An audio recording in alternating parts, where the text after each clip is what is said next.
പാകിസ്ഥാനിൽ നഗരങ്ങളിൽ നടന്ന ആക്രമണങ്ങളുടെ ഉത്തരവാദിത്വം നമുക്കറിയാം ബലൂജ് ലിബറേഷൻ ആർമി ഏറ്റെടുത്തു. പിന്നീട് വനിതാ ചാവേറുകളെ ഉപയോഗിച്ചുള്ള ആക്രമണം അവിടെ ഉണ്ടാകും എന്നുള്ള ഭീഷണി കൂടിയുണ്ട്. ഈ വനിതാ ചാവേറുകളുടെ ചിത്രങ്ങൾ പുറത്തുവിട്ടിട്ടുണ്ട്. നമുക്ക് ആ ചിത്രങ്ങളിലേക്ക് ഒന്ന് പോകണം. ബലൂചിസ്ഥാൻ ലിബറേഷൻ ആർമിയുടെ 2 യുവതികളുടെ ചിത്രങ്ങളാണ് ബലൂജ് വിമോചന പോരാളികൾ പുറത്തുവിട്ടത്. ഇതിലൊരാൾ 24-കാരിയായ ആസിഫ മെങ്കൽ ആണ് എന്നുള്ള കാര്യം വ്യക്തമായിട്ടുണ്ട്.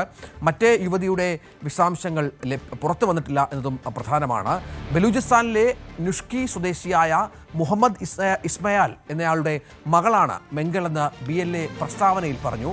2002 ഒക്ടോബർ 2-നാണ് ആസിഫ ജനിച്ചത്. തൻ്റെ 21ാം ജന്മദിനത്തിൽ ഇവർ BLAയുടെ ഭാഗമാകുകയായിരുന്നു എന്നാണ് ഏറ്റവും പ്രധാനപ്പെട്ട കാര്യം. പിന്നീട് നമ്മൾ മനസ്സിലാക്കുന്നത് ഇസ്ലാമാബാദിലെ ISI ആസ്ഥാനം അടക്കം ആക്രമിക്കാനായി ഇവർ ലക്ഷ്യം വെച്ചു എന്നാണ് BLAയുടെ പ്രസ്താവനയിൽ പറയുന്നത്.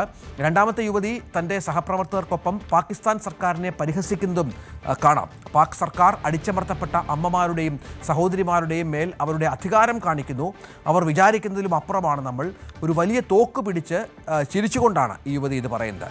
ഇപ്പോഴും ആക്രമണം തുടരുകയാണ് എന്ന് മനസ്സിലാക്കുന്നു. പക്ഷേ തിരിച്ച് പാക് സേനയുടെ ആക്രമണമുണ്ട്. 177ഓളം ബലൂച്ച് പ്രവർത്തകരെ BLO പ്രവർത്തകരെ അവർ വെടിവെച്ച് കൊന്നു എന്നുള്ള വിവരം കൂടി ഈ ഘട്ടത്തിൽ പുറത്തു വരുന്നുണ്ട്. സാധാരണക്കാരും ബലൂചിസ്ഥാനിൽ ആക്രമണത്തിൽ കൊല്ലപ്പെടുന്നുണ്ട്. പക്ഷേ അപ്പോഴും ഇരുവിഭാഗവും തമ്മിലുള്ള പ്രശ്നങ്ങൾ തുടരുകയാണ്. ഹെറോഫ് കറുത്ത കൊടുങ്കാറ്റ് എന്ന് പേരിട്ടിരിക്കുന്ന ഓപ്പറേഷൻ്റെ 2ാം ഘട്ടം ആരംഭിച്ചതായും BLA മുന്നറിയിപ്പ് നൽകിയിട്ടുണ്ട്. വലിയ പോരാട്ടമാണ് അവിടെ നടക്കുന്നത്. കൃഷ്ണേന്ദു ഏറ്റവും പുതിയ വിവരങ്ങളുമായി ചേരും. കൃഷ്ണേന്ദു, ഇതിപ്പോൾ വനിതാ ചാവേറുകൾ അതൊരു പക്ഷേ പാകിസ്ഥാൻ്റെ ആക്രമണ ചരിത്രത്തിൽ ആദ്യമായിരിക്കാം വനിതകൾ കൂടി ഇത്തരം സേനകളുടെ ഭാഗമാകുന്നു എന്നുള്ളത്.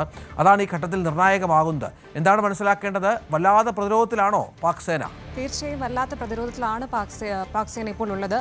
ഇരുഭാഗങ്ങളിൽ നിന്നും വളരെ ശക്തമായ സൈനിക നീക്കങ്ങളാണ് ഉണ്ടായിക്കൊണ്ടിരിക്കുന്നത്. രഞ്ജിത്ത്, ഇതിൽ നമ്മൾ പ്രധാനമായി പറയേണ്ടത് ആദ്യഘട്ടത്തിൽ, അതായത് ഈ ഓപ്പറേഷൻ ഹെറോഫിൻ്റെ ആദ്യഘട്ടം ആരംഭിക്കുന്നത് 2024-ലാണ്. ശേഷം ഇതിൻ്റെ 2ാം ഘട്ടമാണ് ഇപ്പോൾ നടക്കുന്നത് എന്നാണ് BLA പറയുന്നത്.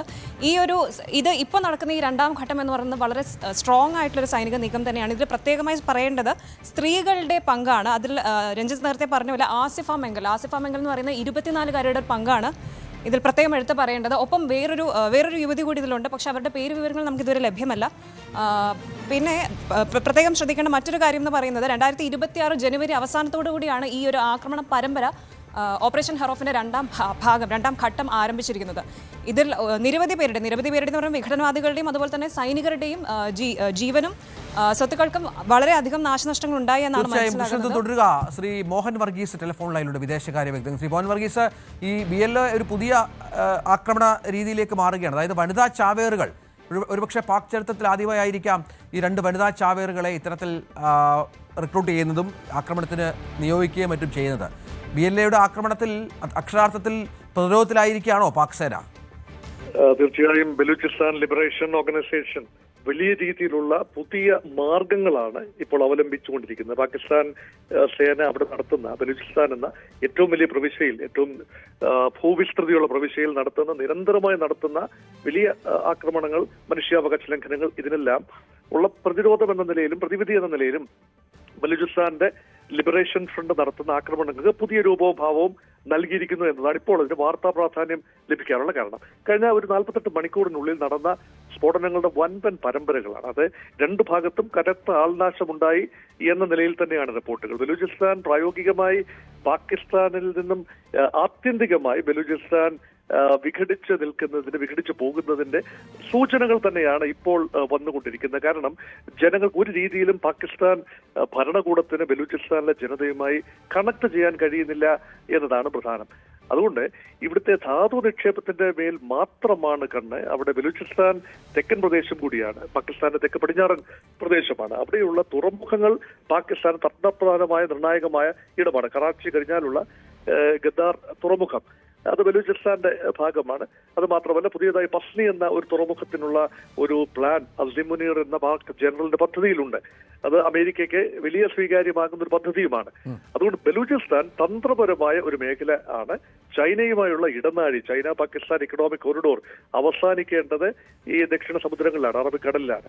അങ്ങനെയെങ്കിൽ ബലൂചിസ്ഥാൻ ഏത് വിധേനയും അവിടെ ശാന്തത കൊണ്ടുവരികയും അവിടുത്തെ മിനറൽ മൈനിങ്ങിനുള്ള സാഹചര്യം ഒരുക്കുകയും ചെയ്യണമെങ്കിൽ ബലപ്രയോഗത്തിലൂടെ അവിടുത്തെ പ്രക്ഷോഭത്തെ അടിച്ചമർത്തണം എന്ന ചിന്തയാണ്.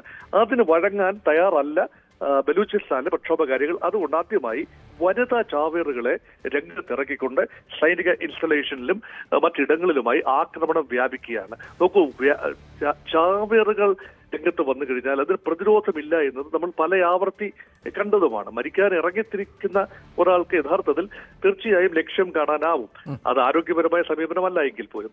അതുകൊണ്ട് പാകിസ്ഥാന്റെ ബലൂച്ച് പ്രവിശ്യ തീർച്ചയായും വലിയ ഒരു സംഘർഷ ഭൂമിയായി മാറിക്കൊണ്ടിരിക്കുന്നു എന്നതാണ് ഇപ്പോൾ മനസ്സിലാകുന്നത്.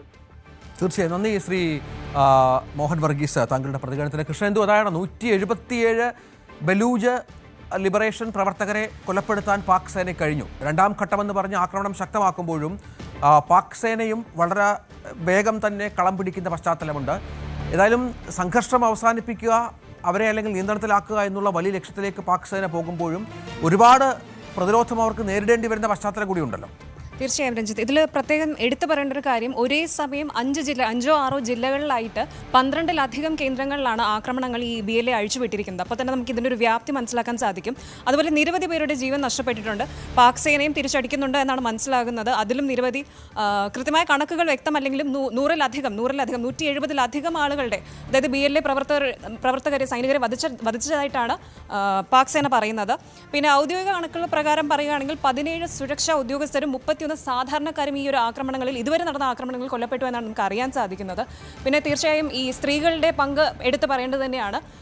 ആസിഫ മെങ്കൽ എന്ന് പറയുന്ന കേവലം 24 വയസ്സ് മാത്രം പ്രായമുള്ള ഒരു യുവതി ഇങ്ങനൊരു ആക്രമണത്തിന് മുൻകൈ എടുത്ത് ഇറങ്ങി വരിക എന്ന് പറയുന്നത് തീർച്ചയായും വളരെ പ്രതിസന്ധി നിറഞ്ഞ ഘട്ടം തന്നെയാണ് രഞ്ജിത്ത്.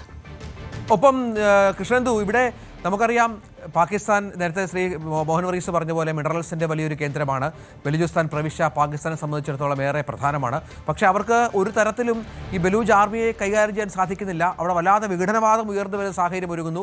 വലിയ വിഭാഗം ആളുകൾ അവർക്കൊപ്പം മുന്നോട്ട് പോകുന്നു, ഒരുമിക്കുന്നു. ഇതൊക്കെ പാക് ആർമിയെ പ്രതിരോധത്തിലാക്കുന്നു. ആഭ്യന്തരമായി ഇത്തരം സംഘർഷങ്ങൾ, നമുക്ക് സാമ്പത്തികമായി പാകിസ്ഥാൻ വല്ലാതെ തകർന്ന അവസ്ഥയിലാണ്. ആഭ്യന്തരമായ ഇത്തരം സംഘർഷങ്ങൾ കൂടി വരുമ്പോൾ അത് ഏത് തരത്തിൽ ആ രാജ്യത്തെ മൊത്തത്തിൽ ബാധിക്കുന്നു, അതിൻ്റെ വിശ്വാസ്യത കുറയ്ക്കുന്നു എന്നൊരു പ്രശ്നം കൂടി ഉണ്ടല്ലോ. ഇതിൽ ആദ്യം എടുത്ത് പറയേണ്ടത്, ബലൂചിസ്ഥാൻ ഇങ്ങനൊരു പാകിസ്ഥാൻ ഇങ്ങനൊരു പ്രതിരോധ ഘട്ടത്തിലേക്ക് ആക്കിയതിന് പ്രധാന കാരണമെന്ന് പറയുന്നത് അവരുടെ ഈ ഒരു വിഭവങ്ങൾ, അതായത് പ്രകൃതി വിഭവങ്ങൾ പാകിസ്ഥാൻ സേന ദുരുപയോഗം ചെയ്യുന്നു, അല്ലെങ്കിൽ ചൈനയായി ചേർന്ന് ചൂഷണം ചെയ്യുന്നു എന്നുള്ളൊരു വാദത്തിന് പേരിലാണ് ഇങ്ങനെയുള്ളൊരു സംഭവ വികാസങ്ങളിലേക്ക് കാര്യങ്ങൾ കടക്കുന്നത്. അപ്പോൾ ആ ഒരു രീതിയിൽ വരുമ്പോൾ ബലൂചിസ്ഥാനിലെ സാധാരണക്കാർ ഉൾപ്പെടെ, അതായത് സ്ത്രീകൾ ഉൾപ്പെടെയുള്ള സാധാരണക്കാർ ഇങ്ങനെയുള്ള ഒരു ആക്രമണ രീതികളിലേക്ക് മുന്നിലേക്ക് വരുന്നു, അതും ചാവേറുകളായി വരുന്നു എന്നത് വളരെ വളരെ ഭീകരമായ അവസ്ഥ തന്നെയാണ്. അതാണ് സാഹചര്യം. ഏതായാലും ബലൂജ് സേനയുടെ ആക്രമണം പാകിസ്ഥാനെ അക്ഷരാർത്ഥത്തിൽ വിറപ്പിക്കുകയാണ്. ആ സംഘർഷം ലഘൂകരിക്കാനുള്ള ശ്രമങ്ങൾ നടത്തുന്നുണ്ടെങ്കിൽ പോലും വലിയൊരു പരിധിവരെ അത് സാധിക്കാത്ത പശ്ചാത്തലം കൂടി അവിടെയുണ്ട്. കൃഷ്ണേന്ദുവാണ് വിവരങ്ങൾ പങ്കുവച്ചത്. നമുക്കൊരു ചെറിയ ഇടവേളയ്ക്ക് ശേഷം CJ റോയിയുമായി ബന്ധപ്പെട്ട വാർത്തയുണ്ട്. CJ റോയിയുടെ വിഷയവുമായി ബന്ധപ്പെട്ട അന്വേഷണം പുരോഗമിക്കുന്ന പശ്ചാത്തലമുണ്ട്. വ്യവസായ ലോകം വലിയ പ്രതിഷേധത്തിലാണ്. നരേന്ദ്രമോദിയെ, പ്രധാനമന്ത്രിയെ ട്വീറ്റ് ചെയ്തും മറ്റുമുള്ള അവരുടെ ചില കാര്യങ്ങൾ പുറത്തു വന്ന പശ്ചാത്തലം, പോസ്റ്റുകൾ പുറത്തു വന്ന പശ്ചാത്തലമുണ്ട്. അത് വിശദമായി തന്നെ നോക്കാം.